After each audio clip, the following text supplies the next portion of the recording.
All right, welcome everybody to another episode of Talkin Ball Postgame Q&A with the Giants beating the Patriots 10-7. Are we happier that the game was a victory, or are we happier that the game is over? Because wow, that was a difficult watch. Mac Jones, is he worse than Zach Wilson? Why did Bill O'Brien throw the ball on 3rd and 4 early in the game when they could just kick a field goal? The Giants defense continuing to force a ton of turnovers, continuing to be responsible for the Giants victories when they win, and happening no less on a day where Jay Glazer lets the cat out of the bag and reports on Fox that Wink Martindale and Brian Daboll have tension between them and that Wink may not even last the rest of the season and in Glazer's opinion won't be back next year. Going to start right there because Giants Chronicles gets us underway with the topic of the day, which despite the victory and the Giants' first 2-game winning streak of the season, that is Martindale, Daboll, and where we go from here into 2024, frankly, because the rest of this season isn't going to pan out favorably.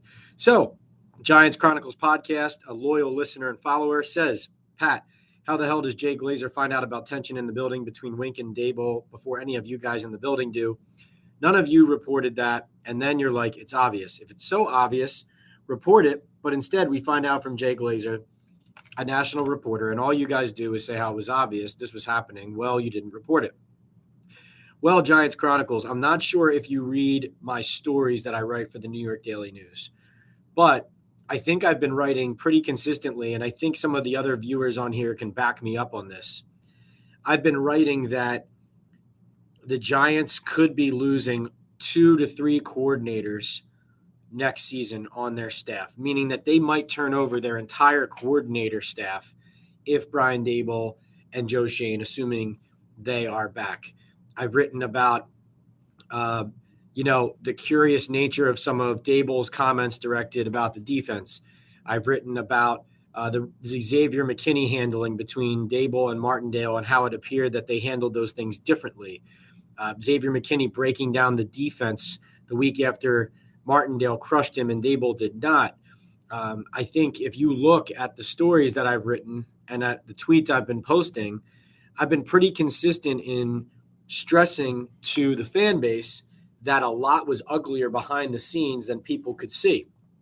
Now, Chronicles, you're absolutely right about this, that you're looking at this from the outside and you're saying, well, Pat, if this didn't surprise you, then why wouldn't you just report it outright, which is a fair question. So a lot of times you have a lot of conversations as a reporter, and a lot of your conversations, and frankly, some of your most important conversations or valuable conversations don't involve an on-the-record comment. And so you talk to as many people as you can in an organization. That means front office, that means scouting staff, that means coaching staff, that means players, locker room, et cetera, and then people around the team as well. And so nothing is based on just one conversation with any one person. You certainly canvass the full scope of the way an organization is running.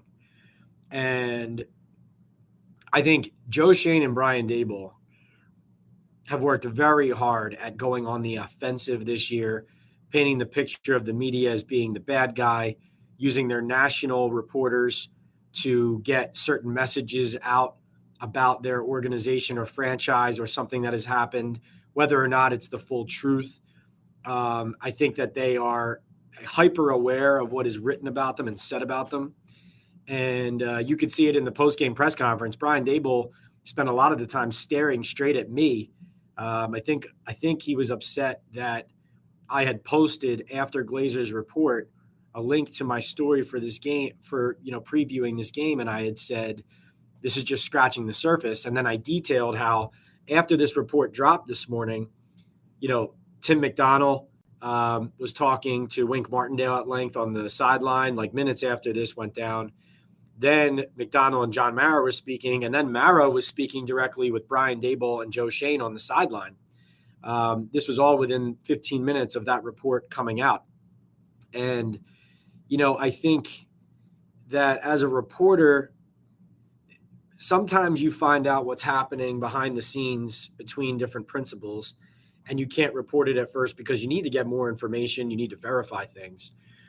But also, there's plenty of stuff that that's just not on the record, or it's not on the record yet, or it's a story that, let's say at the moment, a relationship is bad, but it could get better, and the season's not over, those kind of things.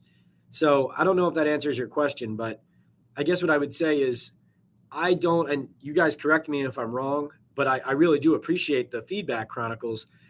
I think I went out of my way to stress to people. And like I said, this is just scratching the surface. Like, I'm not talking about Martindale Daboll when I say, hey, I told you. I'm talking about dysfunction throughout, relationships throughout the building, the coaching staff, the way things have been handled. Like, this is not going to be the last report you see of something going wrong with the way the Giants are running things. And if I am able to report something on the record like this, or that stresses other issues, I certainly will. Meantime, I think you should take what I write in the Daily News seriously, from the point of, like, what I write with intention and purpose. So, if I write something about how there's underlying issues or dysfunction beneath what the eye can see, that means that it exists, right? That means that it's there, and that the specifics can't be articulated yet. But I do think that I've talked it up and around it enough to explain that things have not gone well to this point, and not nearly as well as people think on the outside. Just want to tell you guys real quick about Bet Online, and then we'll get right back into your questions. The holiday season is off and rolling. NFL's in full stride, and the NBA and NHL are hitting midseason form. Bet Online is your number one destination for your sports wagering info. Up-to-the-minute sports wagering news, odds, trends, and predictions. Bet Online is the top spot for everything pro and amateur sports, and not just the big four. Bet Online has info available at your fingertips with desktop and mobile access at any time for almost any sport that is played, from MMA to international soccer. Head to the Bet Online app or website today, and remember to use our promo code BELIEVE for your 50% welcome bonus on your first deposit. Bet Online, where the game starts. Where I start, before I get on to our next question from Hunter Keller, another loyal follower here on the YouTube channel. Remember, we do these live Q&As Thursday night halftimes, and most of Thursday night halftimes of Thursday Night Football, and also every Giants postgame. We'll continue that through the rest of the season, and also into the off season. We'll update you on those schedules as we go. But we really appreciate it. You can count on us being here, certainly after every Giants game. And remember, as we do these chats, some things that help us and help us grow the community.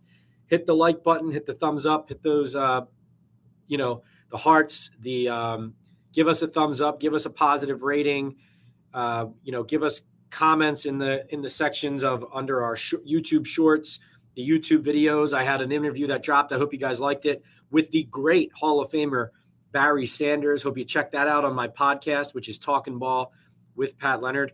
And as we do this chat, remember, you can pay for your question to be elevated to the top, or just your insight or comment to be mentioned right away. So if you pay for a super chat or a super sticker, it gets highlighted in the chat. It really spices it up, and it goes straight to the top, and I address it right away. So let's get to Hunter Keller. Says, good evening, Pat. Hope Thanksgiving was good for you. Also, this game was definitely a snoozer. Glad the defense played very well without Dex.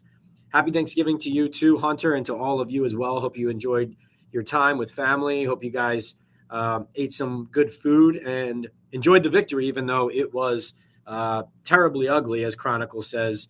Ugly win, but better than a loss.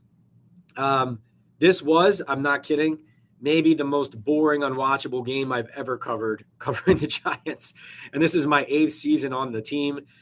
Just a large combination of punting, special teams play, field position, turnovers, bad ball security, bad offense, which is the worst thing about it. I mean, you think about this, how much the rule book in the NFL every year now gets continually altered and amended to help and favor offenses and encourage more points. The fact that the Giants and the Patriots in 2023 look the way they did today is just astoundingly bad and ugly and ridiculous. Really questionable stuff from the Patriots, starting with their quarterback position.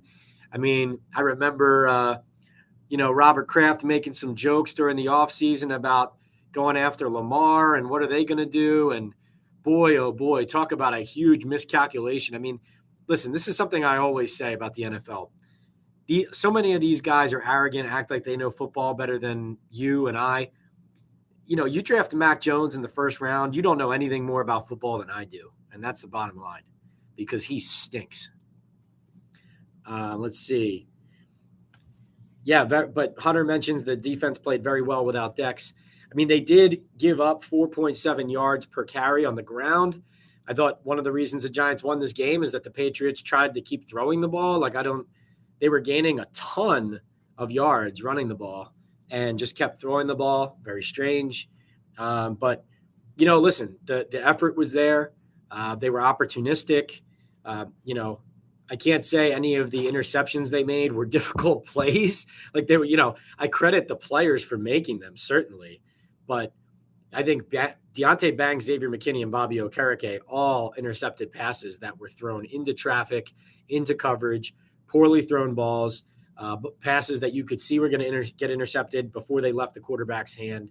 Just total disaster. Rec Law says trade up for Jaden Daniels time. Intel, the developer, says Bo Nix. Giants Chronicles says he wants Michael Penix. And Intel, the developer, says somebody. They better not go with Daniel Jones as starting quarterback next year, or Daboll and Joe will be fired before week 8 of the 2025 season. I agree that running it back with Daniel and saying everything's fine and we're just going to keep building is scary. I do want to mention, I think it deserves to be mentioned that Jalen Hyatt went over 100 yards today against the Bill Belichick defense. Even this version of the Patriots, I don't think that's a small thing.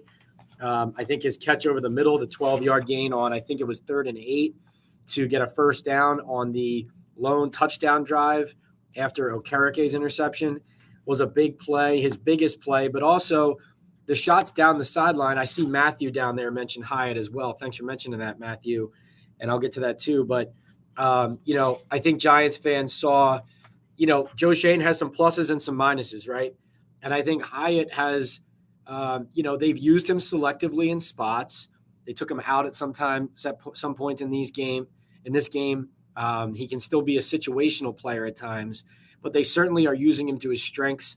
And, I'm looking at the stat book right now for the final game, and you see that Jalen Hyatt had 5 catches on 6 targets for 109 yards. That's 21.8 yards per catch. And he had a 41-yarder as his long. So he had 101 yards receiving. The next closest was Wan'Dale Robinson with 26. So just give you an idea of how huge his contributions were in this game. And, as much as I think Joe Shane's, Wan'Dale Robinson pick still, to me, just I don't get it. Going back to last year, I think that, the Jalen Hyatt pick so far is, stock up, right? Especially after this game. So good on Jalen Hyatt there. Intel, the developer, says winning games means nothing. At the end of the day, the Giants don't have a quarterback for the future.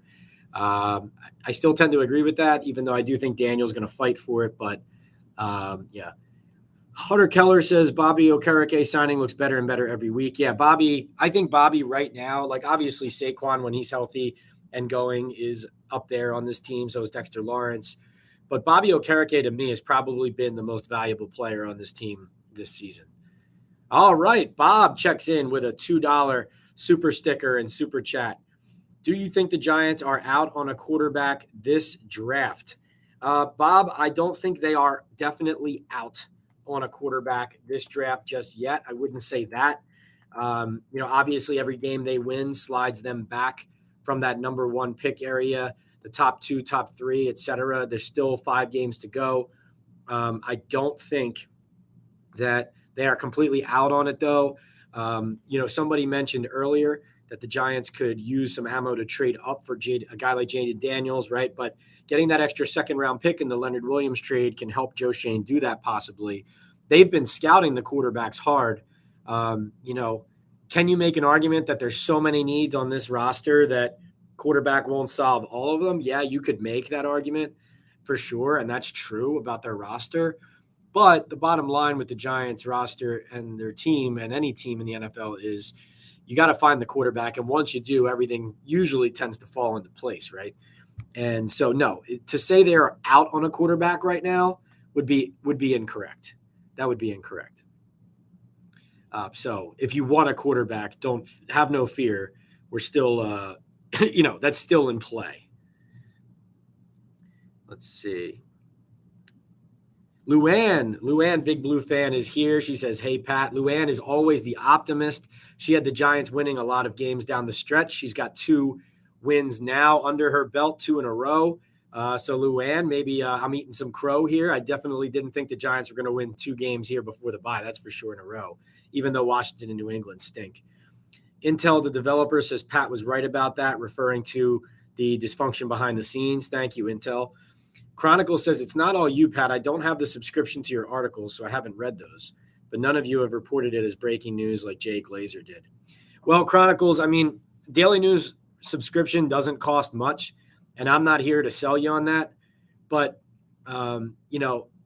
that's where I write my stories, where I pack a lot of my information in throughout the week.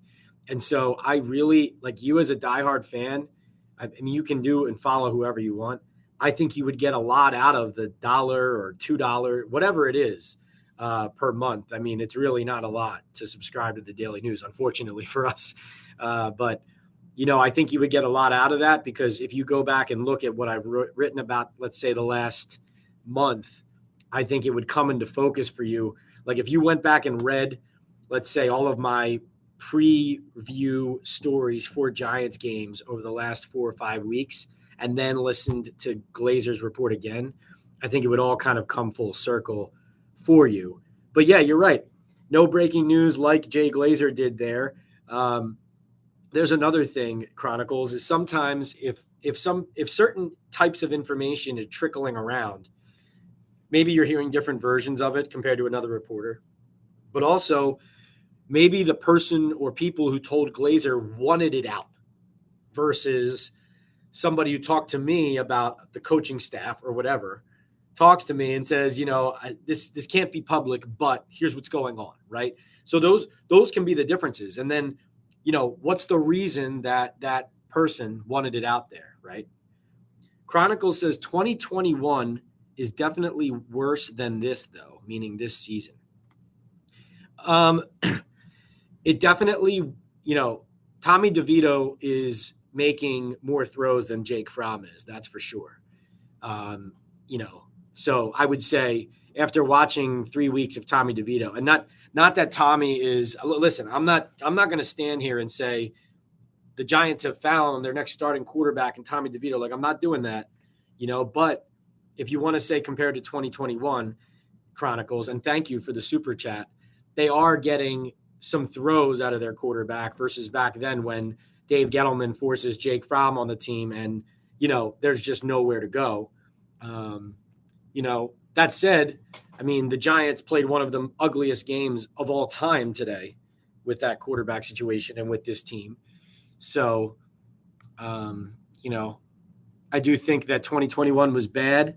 It's certainly favorable that the Giants won a couple games here, especially winning without Dexter Lawrence, as Hunter referenced. We'll see how it goes down the stretch. There was certainly a lot of cleanup on aisle 1 going on from Brian Daboll and the Giants after this game. Wanted to tell you guys this before I get to the next question here. And Hirsch for real says, what's good, Pat? Hirsch, what's going on?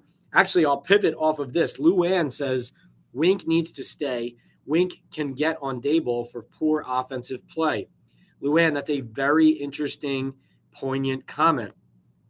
Adoree Jackson, the Giants veteran corner, this is what he said after the game about that he wouldn't want Wink Martindale to go. First, a lot of players said they don't sense any tension between Daboll and Martindale.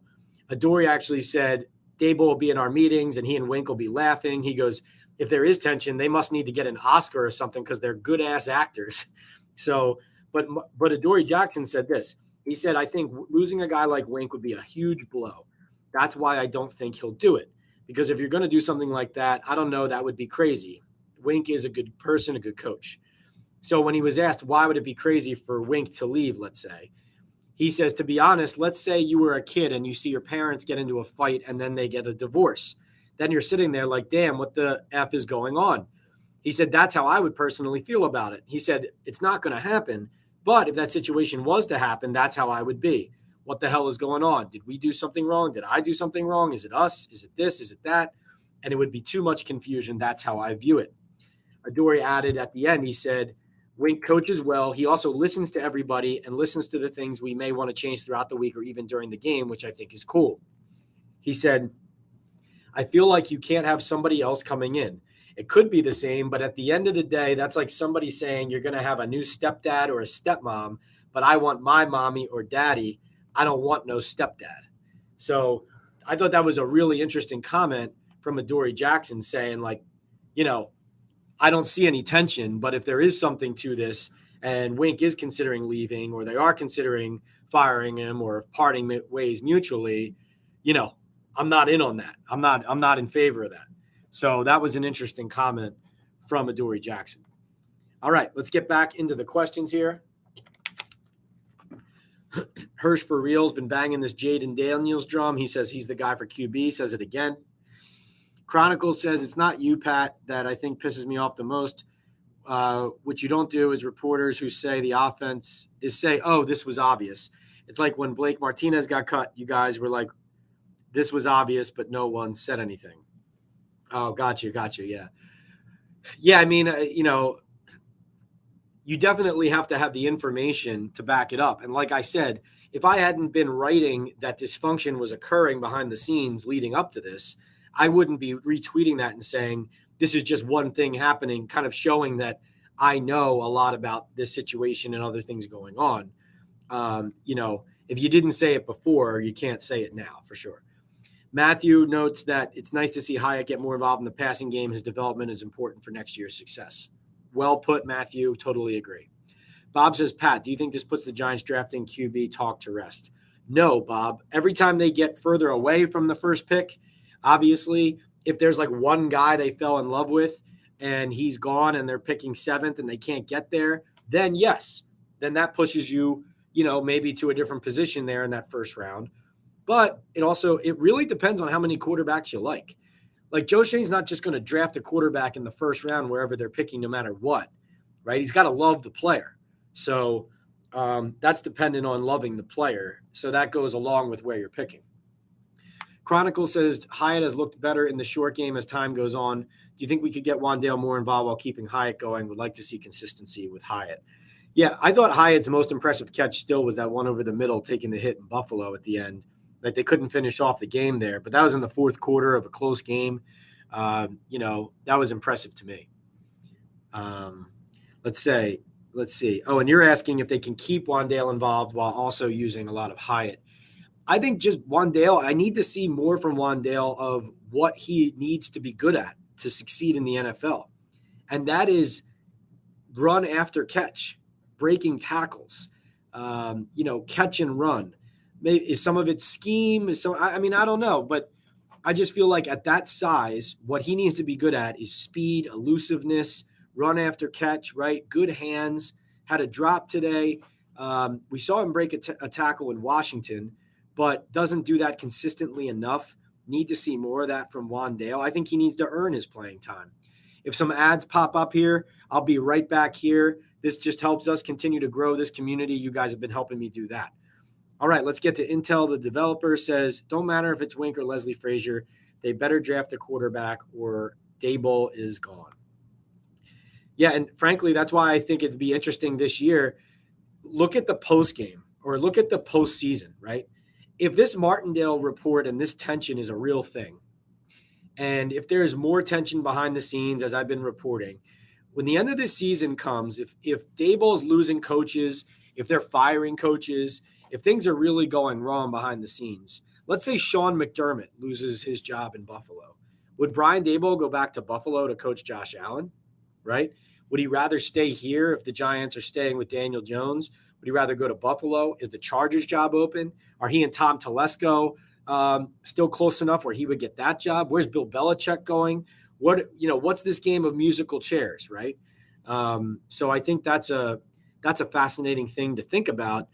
And when you mention about if they draft a quarterback or Daboll won't survive, that's something I think about. There's a lot of this kind of musical chairs game happening that all affect each other.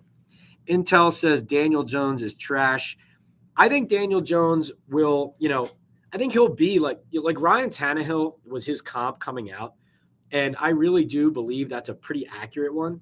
Like, in other words, he does some good, he does some bad. But I do think his best football is going to happen when he goes somewhere else. Like the next team he's on, where he's got a better offensive line and a better running game and a more reliable support structure, frankly, I think then we'll see his best football. And Luann says we need DJ back. Polarizing figure for sure. Brett M says keep Hyde in the game. The tankers are crying along with Caleb. Let's go Jones. Yeah, I love that. I love how so many fans are on so many different wavelengths on all these topics too. It makes for good debate. Michael Knight says, do you think the Giants have found their backup quarterback? I don't know about that, Michael. I know they hope that's the case, but I do think he listen, he's only a rookie. He's an undrafted rookie. So I'm not putting him down when I say he still needs to see the field better, but you still look at how they operate on third downs.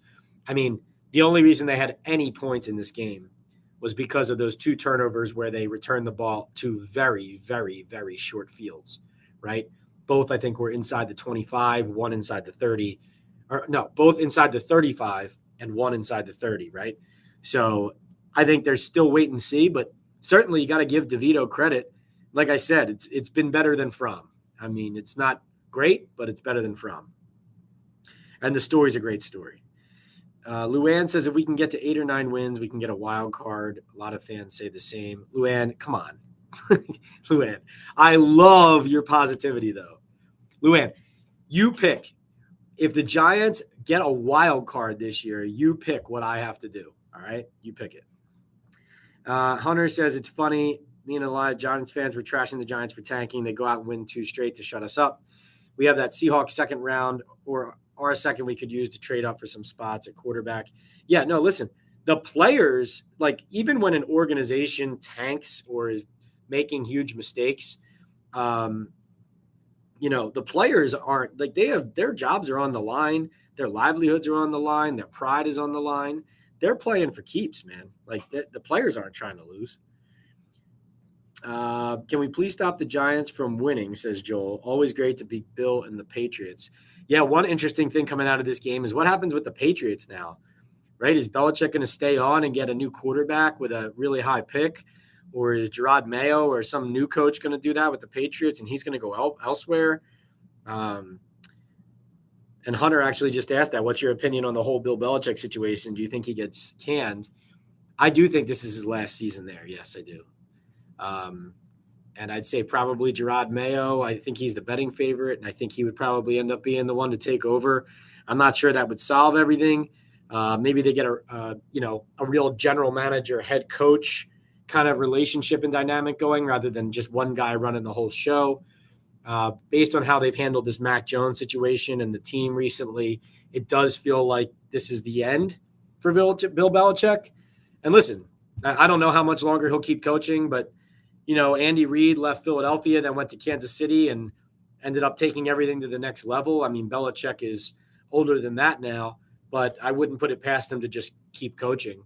I don't necessarily think he's done, but it'll be fascinating to see. I don't think Belichick is really like, if I'm him, do I really want to rebuild from scratch in Washington or even in New England? Like, it feels like the Chargers with Justin Herbert, you maybe get a head start better. I guess the Giants are just going to run this back and they won't have a vacancy. But you look at this situation and you see, the Chargers, even though that would seem to make sense from the Chargers' perspective, it's just they're a cheap organization, notoriously don't invest a ton, end up going bargain hunting. And I'm not sure the infrastructure there would be ready for Belichick, although it might be the type of organization that could hand him the keys as well. But, I don't know. I could see him settling or settling down in California in the sun and wearing flip-flops or sandals to practice every day, and kind of his retirement being to still coach just in warm weather. I could see that. But fascinated. I do think his time in New England's coming to an end. Hunter says, why aren't there any reports of Kafka and Daboll problems? It's crazy to me. Wink has done a lot better as a coach than Kafka. I just want to read you guys, because I know Chronicle said that he doesn't have a subscription to the Daily News. And again, I'm not here to sell you, but like I wrote a story about Mike Kafka after the game. I wrote a story about Mike Kafka after the Washington game. And I want to read you something I wrote in that story, because like you said, no one's reporting anything about friction. You're saying you're not seeing reports about Mike Kafka, but I just want to explain to you kind of what's being published in the Daily News and how I'm writing about this. My lead sentence to my story about Kafka after calling an impressive game against Washington was, Mike Kafka opened eyes Sunday with an impressive showing to begin what amounts to a 7-game audition for his next job. I said, assuming Daboll stays on as head coach, there could be anywhere from 2 to 3 coordinator changes depending on the team's final 6 results and internal fallout. I mentioned that Kafka had strong head coaching interviews last year. This season's failure is a poor reflection on everyone associated with the offense, right? So when I write a sentence that says this is a 7-game audition for Mike Kafka's next job, what do you think that means? Do you think that means everything's going well with Mike Kafka and Brian Daboll and the Giants?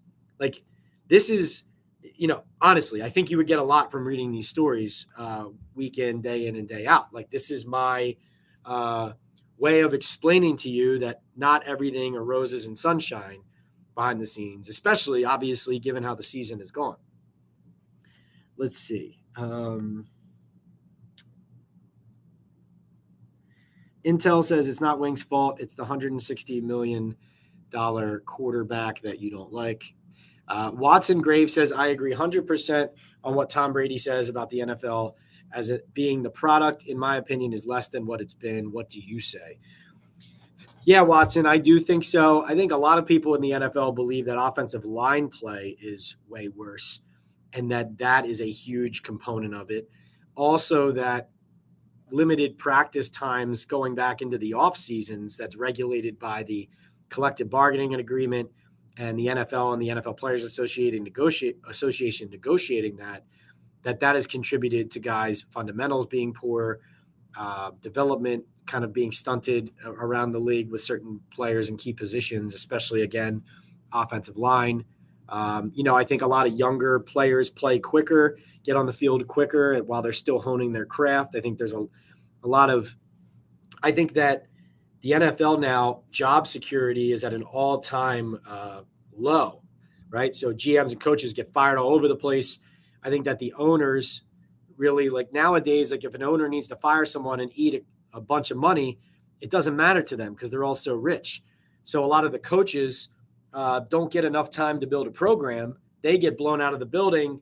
Some new people come in and the turnover's happening and they say it's a rebuild, but the expectations are there to start winning. And I think that a lot of organizations struggle to sustain. So it's a combination of lack of continuity of leadership, lack of consistent development and practice time. And I think it's all coming together, and you're seeing the product on the field being affected in a negative way. I will say this. I thought last season, NFL offenses around the league adjusted to, rules. This is another thing. The rules, I think they adjusted to defenses coming faster, especially in the middle of defenses, speed, smaller guys to defend the pass. The pass-happy NFL, it was like the defenses finally caught up personnel-wise to be able to handle it. Last season in 2022, rushing was, at an all-time high. NFL offenses were running the ball at a really high and effective clip, and it was like the running game is back. I feel like this year a lot of teams have gone back to trying to throw the ball, and their O-lines are struggling to protect. And a lot of the quarterback play is bad. And I just feel like last year it seemed like a lot of the running game worked. Like the Eagles, even though they're not a great team right now, they're still 9-1 and a tough team to deal with because they can bully people in the run game, right? They don't even look great, but they run the ball well and they have pretty good lines, right? So that to me, Watson, I'm glad you brought that up. That's what I think of that situation and the reason why the NFL play is down. Let's see. Hirsch likes Adori's comments. Intel says he thinks Joe Shane likes Bo Nix. Or are you asking that? Not sure. Is there something you can say about the Joe Judge firing, says Corey T. Lewis Jr.? I think, well, Corey, I'm not sure exactly what you're asking about, but what I would say in general about the Joe Judge firing is that he inherited a broken roster, was promised 3 years minimum to rebuild it, and was saddled with Dave Gettleman, who was a bad general manager. And I think that 2021 really went off the rails. If Judge didn't blow up in Chicago like that, maybe he makes it to year 3. So he definitely didn't help himself with that rant after the Bears loss. But I guess that's what you're asking about. I think, you don't cultivate strong relationships and you cultivate a strong reputation as an organization when you keep firing people after 2 years and blaming the head coach when there's so many underlying issues behind why teams win and lose. Mike says, what tension are you reporting on? What happened exactly? Mike, can you clarify what you're referring to? Because we've been talking about a lot of different kinds of tension. Intel says Ryan is on the bench right now. Okay. J-Fed says, say what you want about the Glazer report. It was great to see Daboll give the game ball to Wink, and you do not want the Giants to draft a quarterback. It would be a waste, in my opinion. J-Fed, Daboll gave Wink the game ball because of the Glazer report. It was an attempt to airbrush and kind of clean up on aisle 5 or whatever you want to call it, the mess of this kind of stuff getting out. And it will be interesting to continue to follow that. And you don't think they should draft a quarterback. Interesting. So you think Daniel Jones, keep running it back. Luann says Daniel Jones is good. He just had bad luck. Give him a good line and good receivers. He's a top 8 quarterback. Draft Marvin Harrison Jr. Interesting. Intel says maybe they win 5 games. That's it. Luann says that's a bet, Pat. Luann, you got to tell me, what do I have to do if the Giants make the playoffs? You got to tell me. Hunter says, I understand a small sample size, and it's been nothing amazing. He wasn't getting legit reps all year till Danny got hurt. Second time he's done well with what he's been given no matter what, meaning DeVito. Yeah, agree. Sarasso says they still need a lot of help on the offensive line. Now, if that 36th pick has prime linemen, that's got to be the pick. Yeah, no, I mean, that you're right. They do have to fix the offensive line. There's no doubt about it. And Joe Shane, if there's one thing he's done worst, it is the offensive line. There's no question. Let's see. Hunter says, great story on DeVito, no doubt. Antonio, what's going on, Antonio, says, do you expect Tyrod and Waller back after the bye? Any other injury updates after this game? I know Waller was back in meetings with the team this week, so with the bye, there's a chance that he comes back down the stretch. And then Tyrod, there's a chance. I do think we see Tyrod play football again for the Giants this season. And even though DeVito's a good story, I do think that, if you're playing your best players, then Tyrod has to go in when he's ready, right? That's what I would say. Any other injury updates? Nothing else in the stuff that came out of this game. Concerned about Darius Slayton kind of appearing to aggravate that neck. We'll see about that. Brett says, why is Barkley out on 3rd down? They didn't throw it to him on the run today. Nice interception by Simmons. They sent him. Simmons did not have an interception. I think you're referring to, not exactly sure what you're referring to there, Brett. But you're right. Barkley comes out on a lot of 3rd downs. I think they're managing his ankle. Also, he's not a great pass protector, has never been. So if they're not throwing it to him, they take him out. Was a little bit curious. It seemed like they had a lot of success throwing it to him in the Washington game, and then didn't throw him the ball much in this one. He did have a drop, but I think you should use him as a receiver. Chronicles says Waller has been a huge flop. Well, you take a risk on guys being injured. Sometimes that happens. Guys, remember, thank you. We've been going for 40 minutes. I'll take the rest of the questions, then we'll get out of here. Listen, we do our super chats and super stickers here. If you need your question answered right away, or you want your comment elevated to the top, hit the super chat or super sticker. You can pay some money to have it thrown right to the top. I think it's a really good way to spice up the chat. We have already seen a couple of our loyal followers, Bob and Giants Chronicles, do it in this chat. We thank you guys so much. And also remember, we do these after every Giants game, and also usually on Thursdays at halftime of Thursday Night Football as well. Keep you guys updated on Twitter and on Instagram, whether that will be coming this week and whether that comes every week. But remember, you can follow me, the Talkin Ball with Pat Leonard podcast. That's available everywhere, including on YouTube. Also, the Daily News, nydailynews.com/sports. That's where my stories are. And then at PL on NFL. That's my handle on YouTube, Instagram, TikTok, and at PLeonardNYDM on X. All right, let's get to the rest of these questions here and get out of here. A win, a Giants win. A lot to talk about. That's good, that's bad, but a Giants win. We don't see enough of those. Good to see a W, as always, when we see them.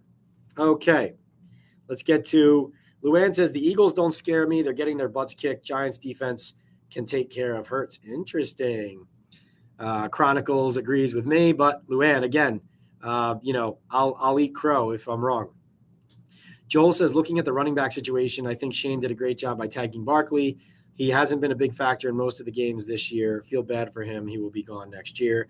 I disagree that he hasn't been a factor, but I do think the injury thing, when he's not 100%, it shows, and that's true of any player. But I think he's been playing on a high ankle sprain. Eventually, that catches up to you. By the way, didn't really talk to him after the game. I think maybe one or two reporters did, but I think he got out of there after hitting the showers. Be interested to see what comes out of that, if anything. Mike says, you say there's a conflict, and then if we ask what's going on, you tell us to pay you money. Mike, that's a weird way to interpret what I said. So Mike, no, I'm not telling you to pay. No, I think you must have come in late to the chat. So to summarize, Mike, the Jay Glazer report of Wink Martindale and Daboll showing tension. Chronicles started our chat by asking me, why is Jay Glazer reporting this as breaking news? And why isn't anyone on the beat done that yet? But a lot of people were saying, yes, this is obvious, or yes, I knew this. And I was explaining that at the Daily News, where I work, that I've been writing consistently about how the Giants could lose 2 or 3 coordinators after the season, about how things are bad behind the scenes with the Giants, about how there's dysfunction. So you don't have to pay the Daily News and subscribe if you don't want to. I mean, you can do whatever you want. I was bringing that up because that was the conversation about, it was the question of, why haven't you reported this yet? And I was saying, I have, but I've written it in all my stories that you haven't seen, right? So, and we've talked about this on the YouTubes, on the lives, on the Q&As. I mean, this is the dysfunction going on behind the scenes with the Giants is not a new topic to this. And so, yeah, Mike, you don't have to pay me anything, man. You could do whatever you want. So, sorry to mention that something costs money sometimes, but no biggie, man. No, don't worry about it. All right. Brett says, what percentage of offensive coordinators are on the field as opposed to up in the box? I would rather Kafka be on the field to feel the energy. Yeah, it's really person to person. And sometimes guys go through the careers where at first they like being upstairs in the box, and then they get down on the sidelines and they realize that they kind of like it, and then they kind of move that way. I know Daboll did it from up in the box, at least at the beginning for a while when he was in Buffalo.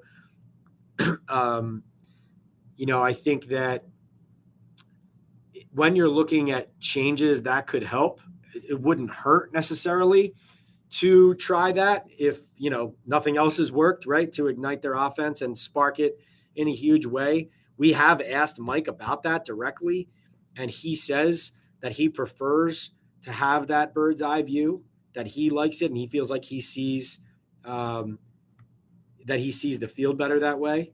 But as far as around the league, you look at Andy Reid calls plays on the sideline on offense. Sean McVay calls the plays on sideline on offense. Let's see. Who else do we have? I think Zach Taylor and Matt LaFleur both do as well. And those are, a lot of these guys that I'm mentioning are head coaches as well. But Kafka, remember, Kafka's younger than I am. He's like 36. It's easy to forget. He's kind of just getting started on his play calling career, right? So, but certainly when you're Daboll, Kafka, and this coaching staff, Joe Schoen, like you're talking about how you're managing these games, like that is something to ask about for sure. I think that's a good point. And good question, Brett. Hunter says, was this one of the less injury-filled games from this year? It seemed like a lot less injuries, which is very good. Felt like the Washington game was actually cleaner than any of them. We did see Jordan Riley go down, Darius Slayton, and I'm leaving one out as well. But yeah, no, it's encouraging to see no major injuries to key players, or fewer than usual, obviously. Let's see. Chronicle says Cam Brown is going at people on social media. Over what? About the hit to the head or the – yeah, like I said on Twitter, no intention to injure anybody there, but certainly I thought that was a missed call. I thought the officials had 2 missed calls on hits to the head of Patriot players on returns there. Not that the Giants had any intent to injure. Joel Lopez checks in with a $5 super chat. Thank you, Joel. Pat, what are your plans for the bye? Any stories to look out for? Well, Joe Schoen will talk to us tomorrow, Monday of the bye week. After that, no access for the rest of the week. So, frankly, I'm going to take some vacation, much needed days off to get ready and recharge. But I'm going to stay on top of this story of what's going on between Martindale and Daboll, what's going on behind the scenes with the staff. Are there going to be changes made? So that's going to be the story from here on out with the Giants of this season, is what happens with all those things. How does that not only affect this year, but the 2024 season as well, Joel? So I think keep an eye on more information, stories, and coverage of that. But certainly I'm very excited to talk to Joe Schoen, the general manager, because he has a lot to answer for this season. And there's also a lot to pick his brain about, about where this operation goes from here, how he feels about Daniel Jones, how he feels about the draft, but also about decisions he's made this year, on offensive line and elsewhere in the roster management, and why the Giants, in his opinion, have had such a tough season. Let's see. Did you talk to Jabril Peppers today or Joe Judge? I saw them, Hunter, no extended conversations, but I did see them. Obviously, it was crushing for them to lose the way they did. Really just an embarrassing offense and situation for the Patriots all around, I think. So that's the biggest word I could use for them, is that they just have to be embarrassed. Intel says he thinks it's likely Joe Schoen will draft Bo Nix and will move up the draft board. Interesting. A2 as Z Me says Tommy TD can't be denied. Jay Fed says, appreciate you, Pat. Keep up the great work. Thank you, Jay Fed. I appreciate all of you as well. Oh, Brett saying Simmons hurried the quarterback on the interception. Yes. No, he can be used. He's a weapon. I hope Tyrod comes back. We may have a better chance to win 8 games, says Luann, always the optimist. Hunter, yeah, I'm still covering the Giants over the bye, but I am taking off. So I'm taking several days off. But like I said, I'll still be looking for a story or stories to push this along, to see where this is going to go. Because Glazer said that Wink Martindale might not even last the rest of the season. So that's something to keep an eye on for the bye week, obviously. So that's the story right now. Let's see. Today has shown that the D-line needs development, says Matthew. Without Dexter Lawrence in the middle, we are quite weak against the run. Do you feel the D-line is an area that will be addressed in the draft? Yeah, once you trade Leonard Williams, it really hurt that interior, and they're not good enough in there. Especially without Dexter Lawrence, you see how easy it was for them to run up the middle. Frankly, I think the biggest key to this game was the Patriots not sticking with the run.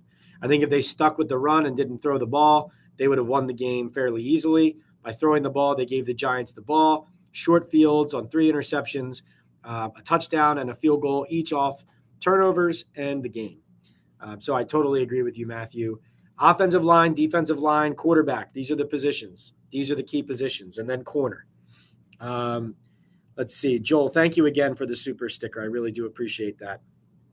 Yes, Hunter. Carter Coughlin was the other hit to the head. Again, Carter and Cam Brown are not bad guys, and they certainly don't want to hurt anybody, but those did look like penalties to me. Doug asks, will Joe Shane be available at 10:30 a.m. tomorrow? Yes, he will. Yes, I will be there. So stay right here and on my Instagram and on Twitter and on the Daily News website for the latest updates. Hunter says, enjoy your days off, Pat. Definitely deserve them. Thanks as always for giving us the rundown on everything Giants and NFL. You got it, Hunter. Thank you so much for being so loyal. Brett says you can write how they blew the season on 3rd and short and 3rd and 2 today. No line, no Feliciano. They're going for the sack world record instead. It really is unbelievable they're winning games anyway. And, right, edge as well, Intel. Edge is an important position as well, no doubt about it. There's just so many needs the Giants have. It's insane. But, yeah, Brett, when you said they're going for the world sack record, my response to that, and we'll get out on this note, is this. It's amazing that the Giants are winning these games with the amount of sacks that they are taking. When you look at the fact that DeVito has been sacked more in 3 games than any Giants quarterback, right, has ever been in a 3-game span, and they just won their last 2 games. I just think it speaks to the defense, how well they're playing, and the effort that the players are still giving despite the season being over. And what are you asking me here? Hunter says, Giants Chronicle says, who was the guy playing edge from Minnesota? Yeah, he batted down a pass. His name is Benton Whitley. They signed him off the practice squad of the Minnesota Vikings. He is from Holy Cross, I believe, in his 2nd year, developmental player there who, contributes in a small way in this victory. So this also takes Daboll off the hot seat now, or is he still there, Hunter says. Hunter, I'm very interested in how this is going to work out with Brian Daboll, with Wink Martindale, with Mike Kafka, with Thomas McGahee, and with this whole operation. I can tell you this. I've written this in the Daily News. I said this here. In no way are the Giants interested or, looking to get rid of the last year's coach of the year and in Brian Daboll. And they certainly believe that they have some alignment and an answer as their leadership in Joe Shane and Brian Daboll at the top of their organization. That said, if it gets ugly, you never know. And this kind of report about Wink Martindale and Brian Daboll is ugly, right? So, Hunter, I would say winning these games and the team continuing to play hard helps. But what happens if the Giants skid to a 4-win season here or whatever, and Wink Martindale leaves or gets fired, and Mike Kafka leaves or gets fired, and Thomas McGahee gets fired? So what? It's everything's everybody else's fault, but Brian Daboll, Joe Shane, right? So that's what I mean is, now maybe that doesn't happen. Maybe Wink Martindale and Brian Daboll sit down and hash out whatever was being talked about here. Brett says he wouldn't mind Wink being the head coach at all. Yeah, I also think I really do. I mentioned this earlier. Like if you're Brian Daboll, if there's an opening in Buffalo, would you rather go there than deal with the turmoil of this and how much work you have to do to continue building this roster when you know the Buffalo culture inside and out and you can go and make that your own? Be very interesting. So Hunter and Brett both think Wink would be a good head coach. That's interesting as well. The players were definitely stumping for Wink after the game, especially Adoree Jackson. I'm going to leave you guys with that. This has been a great Q&A. We almost went an hour again. Remember, we are sponsored by BetOnline. We are also sponsored by Estate 98. It's an Esencia Day Cafe from El Salvador. Dates back to 1798. Go pick it up. I believe they have a website and an Instagram as well, Estate 98. You guys have been awesome as always. Joel, Bob, Giants Chronicles, thank you for setting the tone, setting the example with the super chats and the super stickers. I really do appreciate it. And you guys always inform me as much as I try to inform you guys. Hunter asked, are we going to have a Thursday night stream? Hunter, I will update you guys. Plan on one, but I will update you on Twitter at PLeonardNYDN and on Instagram at PL on NFL with whether I'm going to do a Thursday live chat or not. Stay tuned. We will definitely have one after the Giants' next game, the Monday night game against Green Bay. But I'll keep you updated on the schedule. Here's what I would say, too. If we end up seeing a firing or, Wink Martindale leaving or something crazy off of this Jay Glazer report, I wouldn't rule out an impromptu live here. So, and like I said, we have more product offerings in the works that we're working on. So stay tuned. Thanks for being loyal. We will see you next time on the Talkin Ball Postgame live chat with Pat Leonard. This has been Giants 10, Patriots 7 with some drama. Brian Daboll, Wink Martindale undercutting it. And thanks so much for being loyal followers and listeners. I will see you next time.